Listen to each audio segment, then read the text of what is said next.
Hello everyone, welcome you all this channel. इससे पहले वाले वीडियोस में हम अपना एसिड बेस सोल्ट वाला चैप्टर, कॉलॉइड्स वाला चैप्टर, मैटर्स, पीरियोडिक क्लासिफिकेशन, ये पहले के 6 चैप्टर्स हम कुल मिला के देख चुके हैं। आज की वीडियो में हम अपना metal and non metals, non metals and metallurgy, एक तो ये वाला चैप्टर करेंगे। ठीक है, ये देखो, ये हमने पहले कर लिया था एसिड बेस एंड सोल्ट वाला लास्ट वीडियो में। जिसने नहीं देखा है वो अभी जाके चेकआउट करे। और चैप्टर नंबर 8 करेंगे आपका ऑर्गेनिक केमिस्ट्री। नाम ऑर्गेनिक केमिस्ट्री, इसमें आप सारा वो जो 9th-10th क्लास में कार्बनेट्स कंपाउंड्स पढ़ते हो, जिससे यूपीएससी में बार बार क्वेश्चन आता है कार्बन की प्रॉपर्टीज से लेके, वो वाला देखेंगे इस चैप्टर में। ठीक है, साथ ही में मैं आपको बता दूं, हमारी इंग्लिश की 125 रूल्स की एक सीरीज चल रही है, जिसमें आपके गारंटेड सीडीएस में 80+ मार्क्स और एफकेट में 20+ मार्क्स मिलेंगे, अगर वो आप सीरीज जो है रिलीजियसली फॉलो करते हो। ठीक है, ज़्यादा रूल्स नहीं है, सिर्फ 125 रूल है, उसी से आपके कन्फर्म ओटीए में, खासकर इंग्लिश के पेपर में, मतलब 80+ मार्क्स आ जाएंगे सीडीएस में। आप उसको रिलीजियसली सीरीज को फॉलो करो। और अभी ये हमारे साइंस के इससे पहले के भी 3 पार्ट्स आ चुके हैं, जिसे नहीं देखे हैं वो मैंने बहुत शॉर्ट क्रिस्प मैनर में with this colourful and beautiful notes पढ़ाया हुआ है। पीडीएफ आपके डॉक्टर सीडीएस टेलीग्राम चैनल पे है, जिसने नहीं ज्वाइन किया जाके ज्वाइन कर लो और वहाँ से पीडीएफ देख लो। ठीक है, let's start today's video, that is metal, non metals and metallurgy. ठीक है, मेटल क्या होते हैं? जिनकी टेंडेंसी होती है इलेक्ट्रॉन को लूज करने की। ठीक है, एक्सेप्शन इसमें हाइड्रोजन, उसके बारे में हम बाद में बात करेंगे। ठीक है, और बेसिकली इलेक्ट्रोपॉजिटिव है, क्योंकि इलेक्ट्रॉन को लूज करे तो नेगेटिव चार्ज को दे रहे हैं, सो दे बिकम इलेक्ट्रोपॉजिटिव।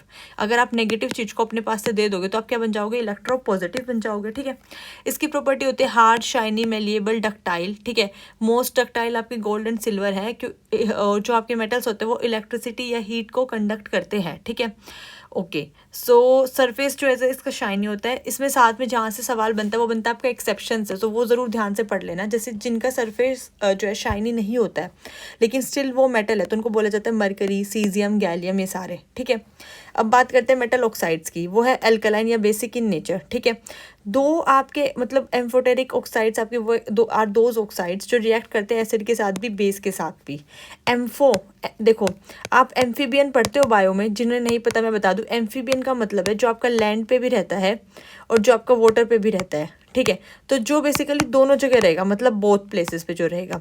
ठीक है, जो दोनों जगह रहते हैं, सिमिलरली जो दोनों के साथ रिएक्ट करेंगे, आपके एसिड के साथ भी और बेस के साथ भी, उनको हम बोलते हैं एम्फोटेरिक। ठीक है, इसके एग्जांपल एल्यूमिनियम, जिंक और लेड। ठीक है, जो दोनों के साथ आपका रिएक्ट करेंगे। ठीक है, मेटल प्लस ऑक्सीजन, ऑक्सीजन आपके कहाँ से लोगे? आप एयर से लोगे, मिला के बना देगा आपका मेटल ऑक्साइड।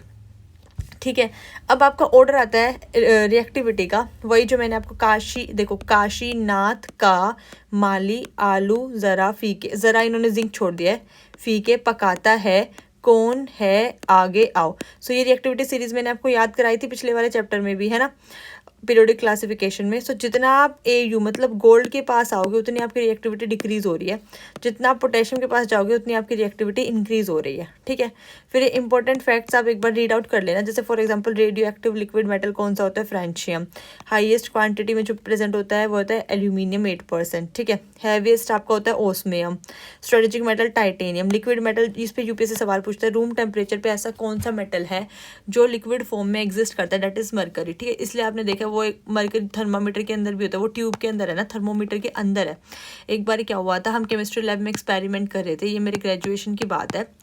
हमसे गलती से आपका जो थर्मामीटर है वो टूट गया। लैब में तो बहुत बड़े बड़े थर्मामीटर होते हैं, छोटा सा थोड़ी होता है। वो येलो कलर की, उसमें वो एक उसके ऊपर लाइन सी होती है, उसके अंदर वो मरकरी दिख रहा होता है, शाइनी शाइनी वाइट कलर का, या आप कलरलेस भी बोल सकते हो, पानी जैसा लिक्विड। ठीक है, जैसे ही वो टूट के फर्श पे गिरा ये थर्मामीटर, कांच के साथ साथ आपका मरकरी भी गिर गया। एंड आई वो सरप्राइज कि मरकरी जैसे ही फ्लोर पे गिरा, मतलब एयर के कांटेक्ट में आया, वो सिल्वर कलर के सॉलिड क्रिस्टल्स में चेंज हो गया, छोटे छोटे बिल्कुल। मतलब अगर आप मोती की माला लेने जाते हो ऐसे छोटी छोटी बिल्कुल, है ना, वो सिल्वर कलर के जो सॉलिड क्रिस्टल्स थे उनमें योर मरकरी हैज़ चेंज्ड। इससे मतलब उस टाइम पे ऑब्वियसली हमें पता था कि मरकरी आपका इसके अंदर ही लिक्विड में रहेगा रूम टेम्परेचर पे। जैसे वो अपने नॉर्मल टेम्परेचर से बाहर आया एयर के कॉन्टैक्ट में, वो सॉलिडिफाइड फॉर्म में हो गया। ठीक है, ओके। हैवीएस्ट मेटल ऑस्मियम है। लिक्विड नॉन मेटल आपका ब्रोमीन है। लाइटेस्ट मेटल है आपका स्ट्रॉन्ग रिड्यूसिंग एजेंट जिसको बोला जाता है, दैट इज लिथियम। और अगर आप एक्सेस ऑफ कॉपर को इनटेक कर लोगे, एक तो होता है ब्लू बेबी सिंड्रोम, वो भी एक्सेस ऑफ कॉपर की वजह से ही होता है, ठीक है। इसमें क्या होता है, बच्चे का जो रंग है वो नीला पड़ जाता है, ब्लू कलर का, या फिर आप बोल सकते हो विल्सन्स डिजीज, ये भी ब्लू इसकी एक्सेस ऑफ कॉपर के इनटेक की वजह से होती है, ठीक है। ओके, एक्सेस ऑफ मरकरी की वजह से जापान में आई थी सबसे पहले ये disease, if I am not wrong that is Minamata disease, ठीक है। क्योंकि वहाँ पे क्या हुआ था, पानी में सिमिलरली कॉपर भी और मरकरी भी पानी में एक्सेस ऑफ मिल गया था फैक्ट्री के वेस्ट प्रोडक्ट से या इधर उधर से आके, जिसकी वजह से वहाँ के जो बच्चे वो नीले पैदा होने लग गए थे। तो तब पता चला इसमें कॉपर की अमाउंट काफ़ी ज़्यादा है, ठीक है। Same with the same story goes with Minamata disease, जो मरकरी की वजह से आपकी होती है, एक्सेस ऑफ मरकरी मतलब, ठीक है। देन ये मेजर मेटल्स एंड इनके यूजेस हैं। सोडियम जो है आपका, ये बहुत इंपॉर्टेंट है। सोडियम आपका कहाँ पे यूज़ होता है, स्ट्रीट लैंप्स में यूज़ होता है। कॉपर आपका कहाँ होता है, इन मेकिंग आपके वायर्स हो गए, यूटेंसिल्स हो गए, एल्यूमिनियम वायर्स हो गए, ज्वेलरी हो गई गोल्ड सिल्वर के लिए, ठीक है। मरकरी थर्मोमीटर ट्यूबलाइट में होता है। मैग्नीशियम आपका फ्लैश बल्ब में होता है, आयरन स्टील इंडस्ट्री में होगा। कैडमियम आपका मॉडरेटर में यूज़ हो गया होता है, ठीक है। देन बेरियम आपका ग्रीन कलर फायरवर्क्स में, स्ट्रोंशियम रेड कलर फायरवर्क्स में, ठीक है। वो जो आपके पटाखे जलते हैं ना एकदम से लाल लाल रंग के, तो उसमें कुछ अमाउंट स्ट्रोंशियम की प्रेजेंट होती है, ठीक है, याद रखना। देन आपके आते हैं फ्लेम कलर्स, ठीक है। सोडियम, सिमिलरली सोडियम को अगर आप जलाओगे तो गोल्डन येलो कलर आएगा, पोटेशियम को पर्पल आता है, रुबीडियम को रेड वॉयलेट आता है, लिथियम का क्रिम्सन रेड आता है और बेरियम का एप्पल ग्रीन कलर आता है, ठीक है। Silver, gold, lead, platinum and mercury, no reaction with oxygen and water. ये आपको याद रखना है, वेरी वेरी इंपॉर्टेंट, कि जब आप सिल्वर को, गोल्ड को, लेड को, प्लेटिनम को, मरकरी को ऑक्सीजन के साथ रिएक्ट करोगे या पानी के साथ रिएक्ट करोगे तो ये कोई रिएक्शन शो नहीं करते हैं। इसका रीज़न देखते किसी को पता है या नहीं पता है, आप लोग मुझे कमेंट सेक्शन में बताना कि ऐसा क्यों होता है। अगर नहीं पता होगा तो मैं नेक्स्ट वीडियो में खुद बता दूंगी, हिंट दे देती हूँ, क्योंकि रिएक्टिविटी सीरीज से अभी मैंने आपको पढ़ाया तो ये उसी से रिलेटेड है, ठीक है।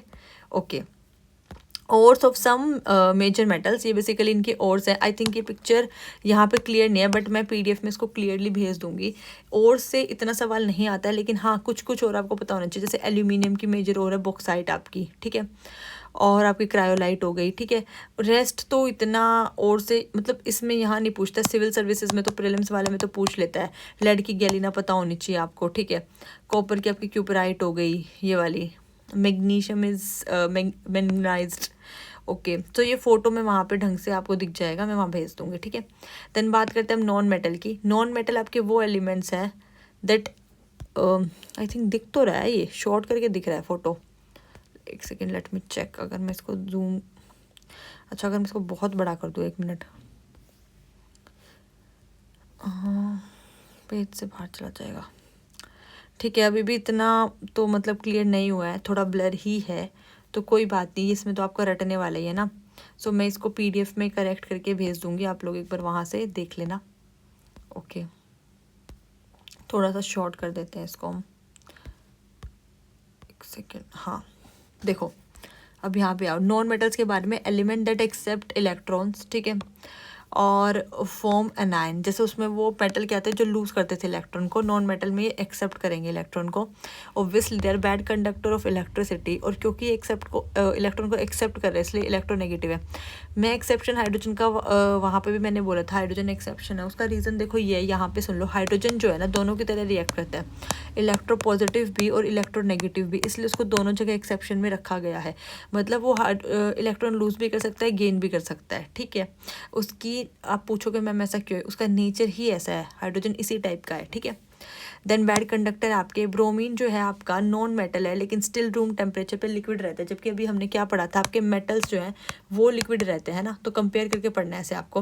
Bromine is a non metal but still वो लिक्विड रहता है। 22 हमारे नॉन मेटलिक एलिमेंट्स हैं, ठीक है, जिसमें 11 गैस हैं, 1 लिक्विड है और 10 सॉलिड है, ठीक है। इलेक्ट्रिकली कंडक्टिंग नॉन मेटल है ग्रेफाइट। देखो ग्रेफाइट आपका वैसे क्या होता है, मेटल इलेक्ट्रिसिटी कंडक्ट करते हैं ना, सो ग्रेफाइट आपका वो नॉन मेटल है जो इलेक्ट्रिसिटी कंडक्ट करता है, ठीक है। Okay, most of the non metals have low melting point and boiling point. Hardest non metal आपका डायमंड है। लैक ऑफ मेलिएबिलिटी है, और शाइन ऑब्वियसली ये शाइन नहीं करते हैं। मेलिएबल मतलब शीट्स में, और डक्टिलिटी मतलब वायर्स में कन्वर्ट नहीं होते हैं, ठीक है। नॉन मेटल, और अगर ऑक्सीजन को आप रिएक्ट करोगे तो एक एसिडिक ऑक्साइड बन जाएगा, ठीक है।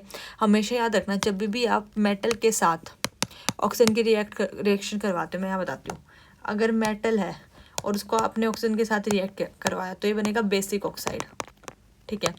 लेकिन अगर नॉन मेटल है और उसको आपने ऑक्सीजन के साथ रिएक्ट करवाया तो बनेगा एसिडिक ऑक्साइड। ठीक है, ये हमेशा आप याद रखना। ठीक है, इसका ऐसे याद रख लेना, मेटल है ना तो नॉर्मली बच्चों के दिमाग में आता है मेटल को ऑक्सीजन के साथ रिएक्ट करवाएंगे तो एसिडिक ऑक्साइड आएगा, नहीं, बेसिक ऑक्साइड आएगा। नॉन मेटल है उसको ऑक्सीजन के साथ रिएक्ट करवाओगे तो एसिडिक ऑक्साइड आएगा। सबको उल्टा याद रखना है। ठीक है, तो ट्रिक यही है, आपको उल्टा याद रखना है। मेटल को ऑक्सीजन के साथ रिएक्ट करवाओगे तो बेसिक ऑक्साइड आएगा, नॉन मेटल को ऑक्सीजन के साथ रिएक्ट करवाओगे तो एसिडिक ऑक्साइड आएगा। तो या उल्टा याद रखना कि मेटल के साथ आपका बेसिक है। ठीक है, चलो इलेक्ट्रोलाइसिस ऑफ सोल्ट क्या होता है आपका।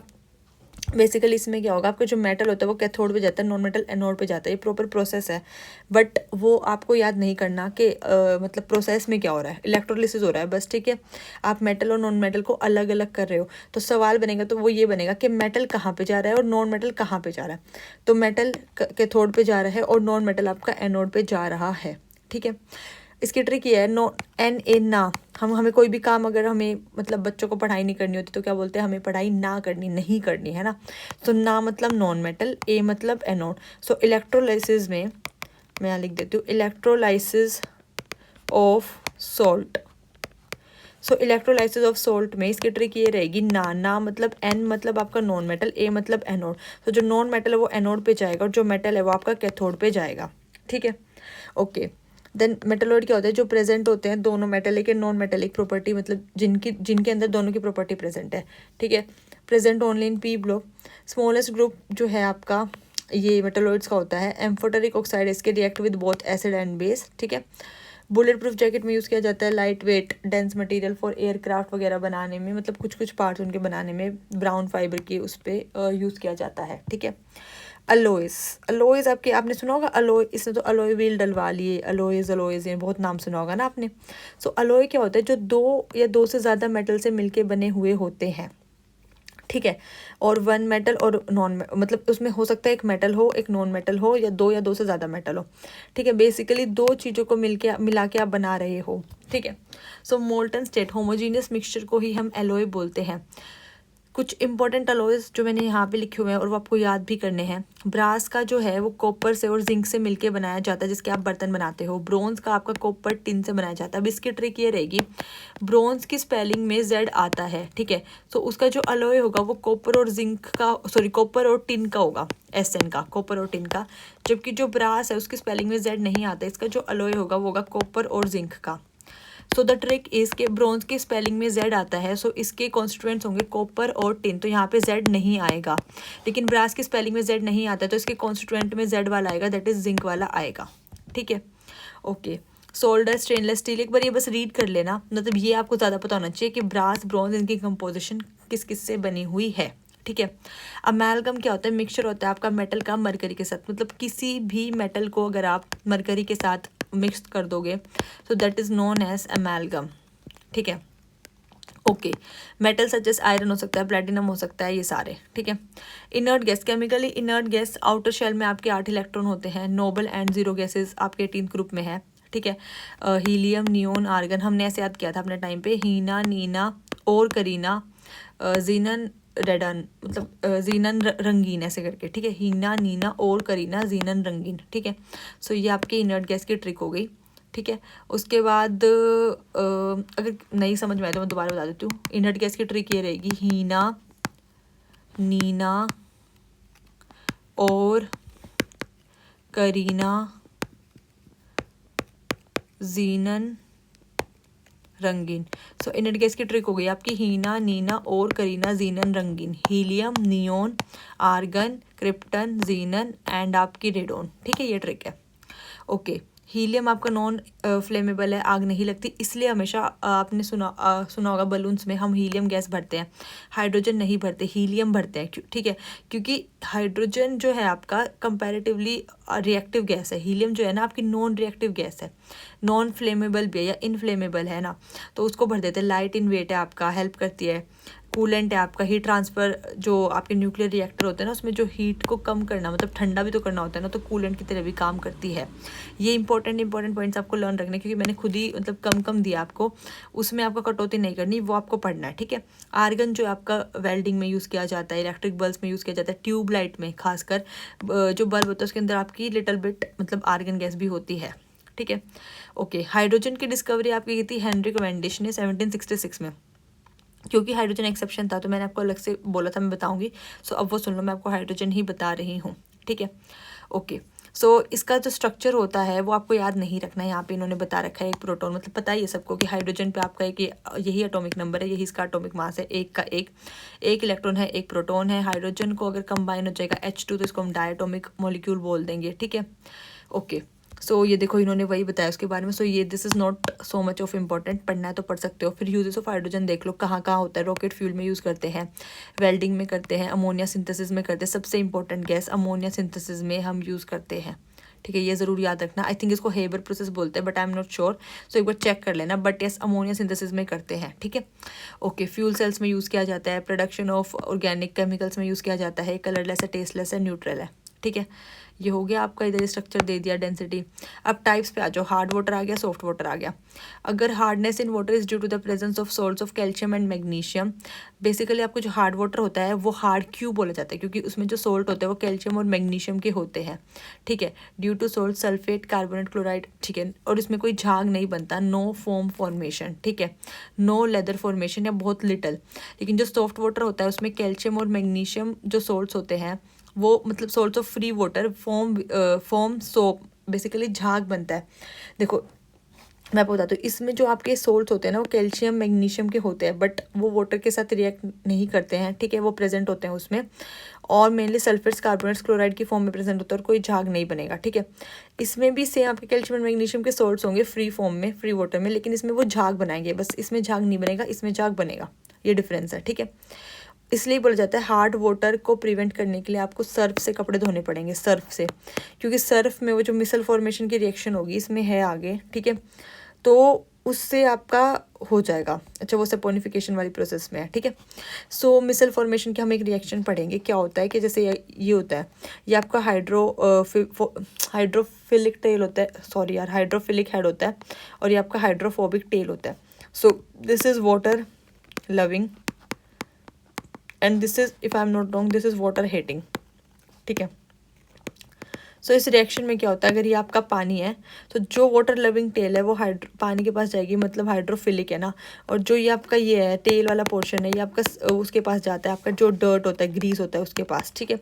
वो मैं अच्छे से बता दूंगी अब एक सेपोनिफिकेशन रिएक्शन में, अभी के लिए मैंने जस्ट आपको जस्ट बता दिया, ठीक है। वहाँ दोबारा से हम जो रिएक्शन आएगी ना आपकी सेपोनिफिकेशन रिएक्शन, उसमें हम ये चीज़ दोबारा से एक बार देखेंगे प्रॉपर कि ये जो मिसल फॉर्मेशन होती है ये कैसे होती है, ठीक है, उसमें देखेंगे। अभी आप ये समझ लो, जो परमानेंट हार्डनेस है वो due to sulphates, chlorides of calcium and magnesium जो होता है सोल्यूबल वाटर में, उसकी वजह से होती है। इसको रिमूव कैसे करते हैं, वॉशिंग सोडा यूज़ करो, कोलाजन मेथड यूज़ करो। मेथड आपको नहीं पढ़ना, बस नाम पता होना चाहिए, आयन एक्सचेंज मेथड यूज़ करो। टेम्परेरी हार्डनेस आपके bicarbonate of calcium and magnesium की वजह से होती है, उसको रिमूव कर सकते हैं बॉयल करने से, या क्लार्क मेथड, ये इंपॉर्टेंट है। आप पेपर में सोचते रह जाओगे, वो जो कहते हो ना मैम मिसलीनियस क्वेश्चन आ गया, वो कहाँ से आ गया, वो यहाँ से आ गया। यहाँ देखो, यहाँ लिखा है साफ साफ क्लार्क मेथड, एनसीईआरटी में भी है ये। सो इससे क्या रिमूव हो रहा है आपका, टेम्परेरी हार्डनेस ऑफ वाटर, याद रखना, वेरी वेरी इंपॉर्टेंट, ठीक है। यहाँ से क्वेश्चन बनता है यूपीएससी में, PYQ भी आ रखा है। Then form of water, heavy water है आपका, हाइड्रोजन परऑक्साइड, ये अलग अलग फॉर्म बता दिए, ठीक है। सो देखो आपका जो हैवीएस्ट हैवी वाटर होता है D2O, ड्यूटेरियम ऑक्साइड उसको बोलते हैं, ठीक है। हैवीएस्ट हाइड्रोजन ऑक्साइड का ड्यूटेरियम माना जाता है, डेंसिटी बहुत ज़्यादा होती है नॉर्मल वाटर से। इसको मॉडरेटर की तरह भी यूज़ किया जाता है न्यूक्लियर रिएक्टर्स में, ठीक है। ओके, इन मेकिंग कंपाउंड्स में यूज़ किया जाता है। देन हाइड्रोजन परऑक्साइड आपका होता है H2O2, ठीक है।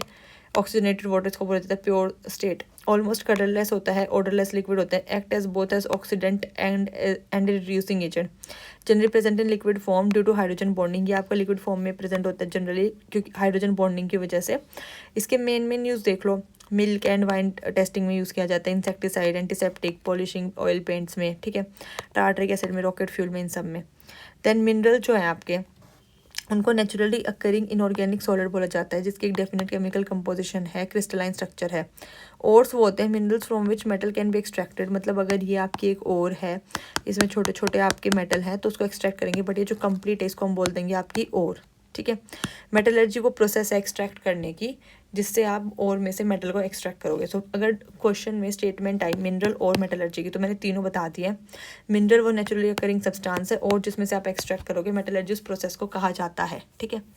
सो मेटलर्जी और ही हो गया आपका कंसंट्रेशन ऑफ और। जो सबसे ज़्यादा एक्टिव मेटल होते हैं आप उनको निकालोगे कैसे, तो उसके लिए आपको प्रॉपर इलेक्ट्रोलिसिस करनी पड़ेगी, तो आपको प्योर मेटल मिल जाएगा, ठीक है। जो मीडियम एक्टिव है, मतलब कार्बोनेट है, सल्फाइड्स है, उनको कैल्सिनेशन या रोस्टिंग से निकालोगे। लेस रिएक्टिव को आप सिंपल हीट कर सकते हो, ठीक है। कैल्सिनेशन और रोस्टिंग में कैसे होता है, वो मेटल ऑक्साइड होता है, ठीक है। रिडक्शन स्मेल्टिंग प्रोसेस होगी, मतलब कैल्सिनेशन में आप अपना CO2 रिलीज होगा, रोस्टिंग में बेसिकली सल्फर का यूज़ करके करते हैं हम, ठीक है। नीचे है अच्छा ठीक है, इधर हाँ ये तो रहा, देखो मैं भी कहती कहाँ गया, ये देखो इलेक्ट्रोलिसिस हो गया आपकी किस किस की, जो सबसे ज़्यादा रिएक्टिव मेटल है पहले तो उनकी, ठीक है। Potassium, sodium, calcium, magnesium, aluminium, ठीक है। रिडक्शन बाय कार्बन किस किस की होगी, जिंक से, आयरन से, लेड से, मतलब रिड्यूस करके निकालोगे। और जो नेचुरल स्टेट में आपको मिलते हैं वो मिलते हैं सिल्वर और गोल्ड, ठीक है। फ्लक्स क्या होता है, substance that convert infusible impurities into fusible substance, मतलब स्लैग, जो आपको दिख जाएगा कि भाई ये आपका स्लैग है, ये आपका फ्यूजिबल सब्सटेंस है, उसको कन्वर्ट करने वाली प्रोसेस को हम फ्लक्स बोलते हैं, ठीक है। इतना काम का नहीं है, छोड़ दो। कैल्सिनेशन, रोस्टिंग देख लो। कैल्सिनेशन क्या है, कोई भी कंसंट्रेटेड ओर है उसमें एक प्रोसेस की जाएगी कैल्सिनेशन की। सो temperature below melting point, absence of air होगा, मतलब एयर बहुत कम, एयर का जो टेम्परेचर है वो बहुत कम होगा, ठीक है। लिमिटेड हीट रहेगी, और उससे हम वोलेटाइल इम्प्योरिटीज़ हटा देंगे। ये याद रखना, कैल्सिनेशन होगा आपका एब्सेंस ऑफ एयर में, ठीक है। रोस्टिंग आपका होगा प्रोसेस ऑफ हीटिंग कंसंट्रेटेड और इन एक्सेस ऑफ एयर में, ठीक है। सो यही मेजर आपका डिफरेंस है कि कैल्सिनेशन आपका हो जाएगा, यहाँ बता देती हूँ आपका, जब आप अपना मेटलर्जी की प्रोसेस देखोगे, तो जब उसमें कैल्सिनेशन प्रोसेस करोगे तो वो तो हो जाएगा आपका एब्सेंस ऑफ एयर में, और जब आप अपना करोगे रोस्टिंग तो वो हो जाएगा एक्सेस ऑफ एयर। अब मैं इसकी ट्रिक बताती हूँ आपको। देखो हम किसी को रोस्ट करते हैं, आपके स्टैंड अप कॉमेडियंस होते हैं, ठीक है, वो रोस्ट करते हैं, तो वो सांस ले रहे हैं, पानी पी रहे हैं, बीच बीच में पानी पीते रहते हैं, हवा में ही तो रोस्ट करते हैं ना। ऐसे वो मान लो एक ये ए पर्सन है, इसको एक स्टैंड अप कॉमेडियन ने रोस्ट कर दिया, तो इसके घर तो गए ही नहीं थे, इसको हवा में ही तो रोस्ट किया है ना, ऐसे इसके ऊपर ताने मार दिए 4, ठीक है। तो जो चीज़ हवा में हो रही है, एक्सेस ऑफ एयर में हो रही है, वो हो रही है आपकी रोस्टिंग, सीधी सी बात है। और जो हवा में नहीं हो रही वो रही कैल्सिनेशन, ठीक है। तो द ट्रिक इज, अगर कोई चीज़ हवा में हो रही है, जैसे आपके स्टैंड अप कॉमेडियन किसी को रोस्ट कर रहे हैं, हवा में कर रहे हैं, सो वो रोस्ट कर रहे हैं इसलिए वो कर रहे हैं एक्सेस ऑफ एयर में, और जो हवा में नहीं हो रहा उसको बोलते हैं कैल्सिनेशन, मतलब एब्सेंस ऑफ एयर में हो रही है, ठीक है। ओके, स्लैग आपका होता है फ्लक्स प्लस एसिडिक और बेसिक जो भी इम्प्योरिटीज़ बच गई वो। डिस्टिलेशन प्योरिफिकेशन ऑफ जो आपके लो बॉइलिंग पॉइंट के मेटल्स होते हैं उनको प्योरीफाई करने के प्रोसेस को हम डिस्टिलेशन बोलते हैं, ठीक है। लिक्विड मेल्ट टेस्ट होता है, purification of low melting point, ये फालतू का काम का नहीं है। सो इस पूरे में से हमें क्या क्या पढ़ना है, रोस्टिंग पढ़ना है, कैल्सिनेशन पढ़ना है, ठीक है। थोड़ा सा ये देखना है कि इलेक्ट्रोलिसिस करते हैं हम मेजर हाई रिएक्टिव मेटल्स के लिए, वो कौन से, ये वाले, इनको एक्सट्रैक्ट करना है तो हम इलेक्ट्रोलिसिस का सहारा लेंगे। इनको करना है मिडल रिएक्टिविटी सीरीज में जो आता है, तो आप कैल्सिनेशन करो, रोस्टिंग करो। कैल्सिनेशन आपकी एब्सेंस ऑफ एयर में होती है, रोस्टिंग आपकी होती है एक्सेस ऑफ एयर में, ठीक है। मिनरल और मेटलर्जी का डिफरेंस देख ले, थोड़ा सा H2O2 के बारे में पढ़ लेना, ड्यूटेरियम को कहाँ यूज़ करते हैं एक बार देख लेना, ठीक है। ये हो गया आपका यहाँ पे, या मैंने hydrogen hard water soft water का डिफरेंस ये इंपॉर्टेंट है, ये बता दिया आपको, ठीक है। ये फालतू का है, ये कुछ नहीं देखना। हाँ, इनर्ट मतलब वैसे आपका मन करे तो पढ़ लेना, रेस्ट कुछ नहीं, ठीक है। इनर्ट गैस में आप थोड़े से यूजेस देख लेना, ये देख लेना कंपोजिशन इस वाली टेबल से। यूजेस बस पढ़ने हैं, रटने नहीं है, सिर्फ पढ़ लेने हैं, ठीक है। जो रटना है मैं बता रही हूँ साथ के साथ। नॉन मेटल के सिर्फ प्रॉपर्टीज़ देख लेना, मेटल की प्रॉपर्टीज़ देख लेना, बात खत्म। ये चैप्टर आपको हो जाएगा यहाँ पे फिनिश, ठीक है। अब मैं सोच रही हूँ क्योंकि चैप्टर बड़ा था, सो मैं नेक्स्ट वीडियो में आपको ऑर्गेनिक केमिस्ट्री कराऊंगी, क्योंकि मुझे कार्बन का पूरा स्ट्रक्चर, उसके आइसोमर्स, एलोट्रोपी सब कुछ पढ़ाना है, ठीक है। सो वो भी एक कंप्लीट आपका पार्ट बन जाएगा। सो इस वीडियो को हम यही एंड करते हैं। उससे एंड करने से पहले मैं आपको 2 बातें बता देती हूँ। सबसे पहली बात, आपको PDF कहाँ मिलेगी, डॉक्टर CDS का चैनल है टेलीग्राम पे, इसको ज्वाइन कर लो। PDF आपको सारी नोट्स, शॉर्ट नोट्स सब कुछ यहीं पर मिलता है, ठीक है। दूसरी बात आपकी CDS का जो पेपर है डे बाई डे आपका पास आता जा रहा है अप्रैल में। सो आप अपना अच्छे से पढ़ाई करो, ठीक है। और ये साइंस की सीरीज़ पूरी कर लेना, 30 में से 30 नंबर आएंगे आपके, मेरी गारंटी। साइंस की बात कर रही हूँ मैं, ठीक है। जो साइंस के 30 क्वेश्चन आते हैं CDS में, उनमें साथ में आपकी इंग्लिश की जो सीरीज़ चल रही है 125 रूल्स की, वो भी अच्छे से कर लेना। इंग्लिश में 80+ मार्क्स और FCAT में 20+ मार्क्स इंग्लिश में, मेरी गारंटी। आप करके चले जाओ, एक बार भरोसा करके, आपके हम पक्का आएंगे, आई एम श्योर, ठीक है।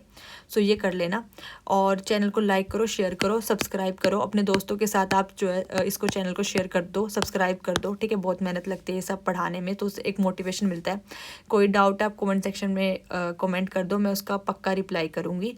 ठीक है, अच्छे से पढ़ाई करो। लाइक